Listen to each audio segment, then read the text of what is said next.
Hello नमस्कार दोस्तों, आप सभी का स्वागत है फिर से एक बार लेट्स टॉक भारत पर। इस सेशन में हम चर्चा करने वाले हैं WHO के उस दावे पर जिस पर उन्होंने बोला है, जिसमें उन्होंने अंकित किया है कि भारत में कोविड-19 की वजह से लगभग 47 लाख मौत हुई है, जबकि भारत की आधिकारिक साइट पे अप्रॉक्सीमेट 5,23,975 मौतें दर्ज हैं। तो चर्चा शुरू करने के पहले आप सभी से रिक्वेस्ट है कि अगर आप चैनल पर नए हैं तो चैनल को सब्सक्राइब करें, वीडियो को लाइक शेयर जरूर करें। अब आते हैं मुद्दे पे। तो विवाद वही है कि WHO की उस रिपोर्ट में भारत में जो कोविड-19 से मौतें हुई हैं उन आंकड़ों को भारत के आधिकारिक आंकड़ों से तकरीबन 10 गुना ज़्यादा बताया गया है। अब हम और आप हैं भारतीय, हम अपने ऑर्गेनाइजेशन पे ज़्यादा भरोसा करेंगे, हम अपने सिस्टम पे ज़्यादा भरोसा करेंगे। क्यों? क्योंकि हम यहाँ पे रह रहे हैं और जो भी सिस्टम हमारे यहाँ बनाया गया है, जो भारत सरकार के दायरे के अंदर बनाया गया है, हमें वही पढ़ना है, वही समझना है और उसी के अनुसार चलना है। क्योंकि जो हमारे सिस्टम के जो आंकड़े हैं वो हमारे देश में रह के बनाए गए हैं और जो बाहर किसी ऑर्गेनाइजेशन के आंकड़े हैं वो किसी सोर्स, किसी मीडिया रिपोर्ट्स या किसी आर्टिकल या कुछ चुनिंदा शहरों के रिसर्च से बनाए गए हैं। फिलहाल आते हैं मुद्दे पर।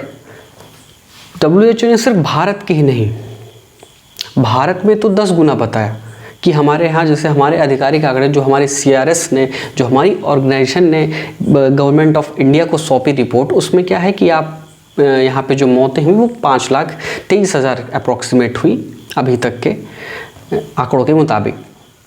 लेकिन WHO का आंकड़ा, ऐसा कौन सा आंकड़ा लगाया? भारत ने उनसे इस पर जवाब मांगा है कि आपने ऐसा कौन सा ट्रिक लगाया, आपने ऐसा कौन सा मैथमेटिकल मेथड लगाया है कि आपके आंकड़े हमसे 10 गुना ज़्यादा हैं।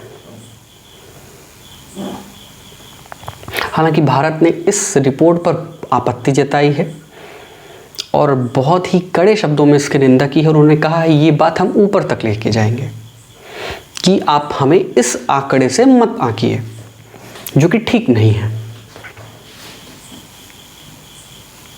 और सिर्फ भारत ही नहीं, WHO ने एक रिपोर्ट दी है जिसमें दुनिया भर में अगर देखा जाए तो WHO ने कहा है कि जो मौतें दुनिया भर के सभी देशों ने जो जारी की हैं उनसे लगभग 3 गुना ज़्यादा मौतें हुई हैं। जैसे पूरे वर्ल्ड में जो कोविड-19 से मौतें हुई वो लगभग 50 to 55 लाख जो ऑन पेपर हैं, लेकिन इनका कहना है, WHO का कहना है कि जो मौतें हुई हैं वो लगभग 15 मिलियन हुई हैं, लगभग 1.5 करोड़ मौतें हुई हैं। आपकी स्क्रीन पे ये जो दिख रहा है, आप इस रिपोर्ट को देखिए। यहाँ पे बताया गया है कि how much higher are excess deaths than official covid deaths, जिसमें सबसे ज़्यादा दिखाया गया इजिप्ट का। यहाँ पे बताया गया कि इजिप्ट के जो आंकड़े, सरकारी आंकड़े हैं, उनसे कम से कम इजिप्ट में 11.6 गुना ज़्यादा मौतें हुई हैं। दूसरे नंबर पे सबसे ज़्यादा मौतें हुई भारत में, जैसे हमारे यहाँ लगभग 5 लाख मौतें हुई, तो WHO ने हमको लगभग बताया उन 5 लाख मौतों से लगभग 10 गुना ज़्यादा बताते हुए कहा कि लगभग 45 से 50 लाख मौतें हुई। वहीं पाकिस्तान की बात करें तो 8 गुना, इंडोनेशिया की बात करें तो 7.1, बांग्लादेश की बात करें तो 5x, बोल्विया की बात करें तो 4.5, इसी तरह रसिया की बात करें तो 3.5x। और वहीं दूसरी तरफ बात करेंगे तो कोविड-19 से हुई मौतों से को एक स्लॉट में डिवाइड करके WHO ने शेयर किया है कि उनका कहना है कि ऑफिशियली रिपोर्ट कोविड डेथ्स जो हैं वो 5.4 मिलियन है, लेकिन जो डेथ्स हुई हैं इस पेंडेमिक के दौरान वो है 14.9 मिलियन, अप्रॉक्सीमेट 50 मिलियन डेथ्स, जिसमें 57% मेल हैं, आपको स्क्रीन पर दिख रहा है 43% फीमेल हैं। और सबसे ज़्यादा जो मौतें हुई हैं वो लोअर मिडिल इनकम कंट्रीज़ में हुई हैं, जो आप देख सकते हैं 53% मौतें जो हुई हैं वो लोअर मिडिल इनकम कंट्रीज़ में हुई हैं। WHO ने भारत को लोअर मिडिल इनकम कंट्रीज़ में रखा हुआ है। आप यहाँ देखिए, हाई इनकम कंट्रीज़ में जो मौतें हुई वो 15%, अपर मिडिल इनकम कंट्रीज़ में जो मौतें हुई वो 28%, लो इनकम कंट्रीज़ में जो मौतें हुई हैं वो 4%। सोर्स क्या है? WHO और BBC की एक रिपोर्ट है जो आपके सामने आपके स्क्रीन पर दिख रही है। अब ये जो एक डाटा आप पे दिख रहा है वो है कोविड-19 इन इंडिया, जो डेथ हुई है 2020 में। आप देखिए, भारत सरकार की जो CRS की रिपोर्ट है वो है 1,48,994 2020 में, और 2021 में है 3,32,492 टिल डेट। ये 5 मई की रिपोर्ट है और आज तारीख है 7, और 2022 में जो मौतें हुई वो 42,207। तो पूरा विवाद इस रिपोर्ट पे है। वहीं WHO के चीफ ने इस चीज़ पे चिंता जताई है कि भारत अथवा दुनिया भर के सभी देशों में ये जो पैंडेमिक है, ये जो कोविड का ये महामारी आई, इसने हमें बहुत कुछ सिखाया। और WHO का कहना है कि हमें अपने पास्ट से सीखना चाहिए। दोबारा अगर कभी भी ऐसा पैंडेमिक है तो हम अपनी इन गलतियों को दोहराएं ना, और आगे हमेशा रेडी रहें, मजबूत रहें। हालांकि ये पहली बार नहीं है, इससे पहले भी भारत ने इस चीज़ पे आपत्ति जताई है, लेकिन भारत के रोकने के बाद भी WHO ने भारत की जो मौतें हैं वो अपने एक मैथमेटिकल ट्रेंड पे जारी कर दिया। भारत ने भाई पूछा कि आपका ऐसा कौन सा ट्रिक है जिससे आपने ये रिपोर्ट आपने तैयार की। तो WHO का जवाब है कि हमने कुछ सोर्सेस हैं, कुछ मीडिया रिपोर्ट्स हैं, इन हमारे एक मैथमेटिकल ट्रिक है। हालांकि WHO की इस रिपोर्ट में भारत ने बहुत ही कड़ी आपत्ति जताई है, स्वास्थ्य विभाग ने आपत्ति जताई है और नीति आयोग ने आपत्ति जताई है। वहीं एम्स के एक डॉक्टर ने भी आपत्ति जताई है और इन सभी मौतों का खंडन किया है, इस रिपोर्ट का खंडन किया है और बताया है कि ये इस तरह की रिपोर्ट भारत के लिए एक ठीक नहीं है, आपको इस तरह का रिपोर्ट नहीं देना चाहिए था। अब ये जो आपकी स्क्रीन पे दिख रहा है, ये हैं डॉक्टर रणदीप गुलेरिया, ये एम्स के डॉक्टर हैं। इन्होंने बताया है, इन्होंने कुछ कारण बताए हैं, इन्होंने उल्लेख किया है कि इसके प्रमुख कारण जो हैं वो पहला ये है कि भारत में जन्म मृत्यु के आंकड़े दर्ज करने का व्यवस्थित तरीका है जिसमें कोविड के अलावा हर तरह की मौत के आंकड़े दर्ज होते हैं। इस पे हम अभी चर्चा करेंगे। इन्होंने जो दूसरा कारण बताया वो डॉक्टर गुलेरिया ने क्या बताया कि WHO ने जो आंकड़े जमा किए हैं वो विश्वसनीय नहीं है। ये आंकड़े कहीं से भी उठा लिए गए हैं, किसी स्रोत से, मीडिया रिपोर्ट से या किसी और स्रोत जो कि अवैज्ञानिक तरीके से जमा किए गए हैं। विश्व स्वास्थ्य संगठन ने वहाँ से आंकड़े ले लिए जिन पर भरोसा नहीं किया जा सकता है। कोरोना मौत के बाद परिवारों को दिए मुआवजे का भी ऐलान किया गया है। अगर इतने लोगों की मौत हुई होती तो उनके परिवार सरकार से आर्थिक सहायता जरूर मांगते, ऐसा डॉक्टर रणदीप गुलेरिया का कहना है, जो कि एम्स में डॉक्टर हैं। और उन्होंने इन 3 प्रमुख कारणों को बताया है और इस रिपोर्ट का खंडन किया है कि ये रिपोर्ट सही नहीं है। अब हम बात करते हैं कि भारत में कि जैसे जब कोई मौत होती है तो वो जब आपको डेथ सर्टिफिकेट दिया जाता है तो वो CRS की एक रिपोर्ट में अंकित हो जाती है। भारत की हर एक मौत का भारत सरकार के पास रिपोर्ट होता है कि किस तरीके से मौत हुआ है। लेकिन वहीं कुछ बात होती है, कुछ मौतें ऐसी होती हैं जो गाँव में हो जाती हैं, जिनका सर्टिफिकेट नहीं, जिनका रिपोर्ट नहीं पहुँच पाता है, जिनका पता नहीं चल पाता है। जैसे कोविड के दौरान बहुत सारी ऐसे मौतें हुई जो नदियों के में बह गई, कुछ लाशें, जो कुछ ऐसी लाशें थी जिनको दफन कर दिया गया, जिनके परिवार को हैंडओवर तक नहीं किया गया। ऐसे बहुत सारे कांड थे।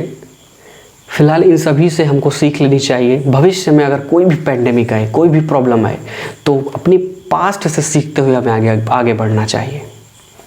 जिस तरह कोविड के सेकेंड वेव में ऑक्सीजन की कमी हुई, हॉस्पिटल की कमी हुई, दवाइयों की कमी हुई, मेडिकल इक्विपमेंट्स की कमी हुई, वो भविष्य में कभी ना हो, इस चीज़ का सरकार को बिल्कुल ध्यान देना चाहिए।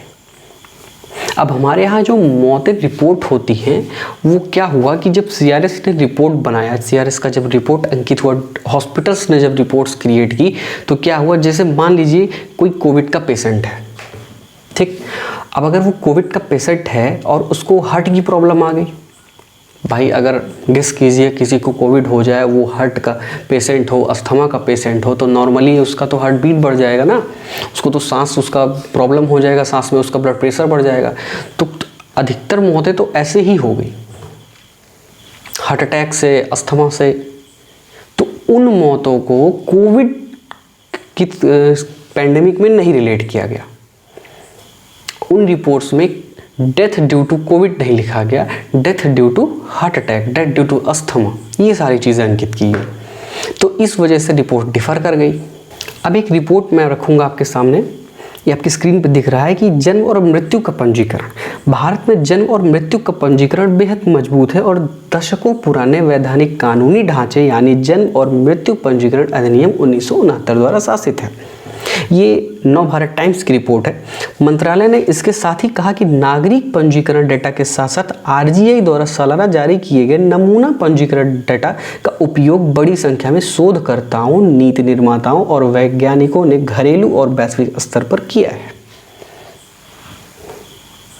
तो इस तरह हमारे यहाँ CRS रिपोर्ट क्रिएट करती है।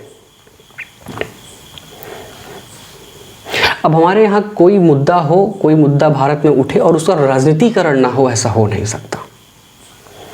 तो जैसे ही WHO ने ये रिपोर्ट दी, कांग्रेस के राहुल गांधी ने तुरंत उसमें आग में घी डालने का काम किया और तुरंत एक ट्वीट कर डाला। उन्होंने क्या ट्वीट किया, ये देखिए आपके स्क्रीन पर दिख रहा है। उन्होंने ट्वीट कर दिया कि 47 lakh Indians died due to covid pandemic, not 4.8 lakh as claimed by the government. Science doesn't lie, Modi does. अब इन्होंने कह दिया कि साइंस झूठ नहीं बोलते, विज्ञान झूठ नहीं बोलता, मोदी झूठ बोलते हैं। अब जब कांग्रेस की तरफ से मुद्दा उठाया गया तो भाजपा के प्रवक्ता पलटवार ना करे, ऐसा हो नहीं सकता। तुरंत संबित पात्रा ने पलटवार किया, बाकायदा प्रेस कॉन्फ्रेंस बुलाई, अटैक किया राहुल गांधी के ऊपर। उन्होंने क्या कहा, उन्होंने कहा कि मैं आपसे रिक्वेस्ट करता हूं कि आप भारत को नीचा मत दिखाइए। आप हमें गाली दीजिए, हमारे कार्यकर्ताओं को गाली दीजिए, आप कुछ भी कीजिए, लेकिन आप भारत के इमेज को खराब मत कीजिए, क्योंकि पूरा विश्व जानता है कि किस तरह भारत ने इस पैंडेमिक से लड़ा है। वो भी किसके नेतृत्व में, नरेंद्र मोदी जी के नेतृत्व में, जो कि हमारे देश के प्रधानमंत्री हैं। आगे उन्होंने क्या कहा, आगे उन्होंने कहा कि मैं रिक्वेस्ट करता हूं राहुल गांधी जी से कि भाजपा शासित प्रदेश और गैर भाजपा शासित प्रदेशों में मौत के स्पष्टीकरण को, मौत के रिपोर्ट्स को सामने लाके उनका विश्लेषण करके आप भारत का इंसल्ट कर रहे हैं, आप देश को नीचे गिरा रहे हैं और राज्यों के हिसाब से मौतों का विश्लेषण नहीं किया जाना चाहिए। आगे उन्होंने कहा हमारी लड़ाई विश्व के लिए एक मिसाल है। पूरा विश्व मानता है कि प्रधानमंत्री मोदी जी के नेतृत्व में भारत ने जिस प्रकार कोरोना के खिलाफ लड़ाई लड़ी है वो पूरी दुनिया के लिए मिसाल थी। कोरोना के खिलाफ भारत ने विकसित देशों से भी बेहतर युद्ध लड़ा है। ऐसे में मृत्यु के आंकड़ों पर राजनीति करना बेहद दुखद है। तो फिलहाल ये था विवाद। उम्मीद है आपको सभी चीज़ें समझ में आई होंगी, आपको सारी चीज़ें क्लियर हुई होंगी। फिलहाल हम आप सभी जानते हैं क्या सही है क्या गलत है। इस देश में हम आप रहे हैं 2 साल 3 साल से पैंडेमिक चल रहा है, उसको हमने भी जिया है, आपने भी जिया है, आप भी समझते हैं, हम भी समझते हैं। फिलहाल हमको अपने सिस्टम पे पूरा भरोसा होना चाहिए। हम भारत देश के निवासी हैं तो भारतीय ऑर्गेनाइजेशन पे ही भरोसा करेंगे, उसी को जानेंगे, उसी को समझेंगे। ऐसे ही अपडेट्स के लिए चैनल के साथ बने रहें, लाइक शेयर और सब्सक्राइब जरूर करें। आप सभी को बहुत बहुत धन्यवाद।